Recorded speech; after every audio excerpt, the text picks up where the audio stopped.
তোমার না রবের সাথে বন্ধুত্ব ছিল? তুমি না মোনাজাতে ফুঁপিয়ে ফুঁপিয়ে কান্না করতে আর বলতে, হে আল্লাহ, আমি তোমাকে ছাড়া আর কাউকে চাই না। তাহলে এখন কেন তোমার রবের সাথেই বিচ্ছেদ? তুমি না তওবা করেছিলে? তুমি না আল্লাহর জন্য সব ছেড়ে দিয়েছিলে?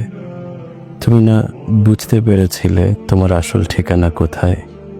তুমি না মুমিন হতে চেয়েছিলে, ইসলাম মেনে চলতে চেয়েছিলে? ভুলে গেছো?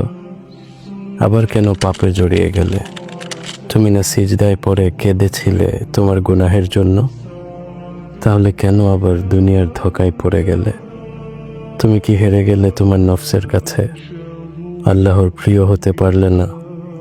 বারবার শয়তানের ফাঁদে পা ফেলছো?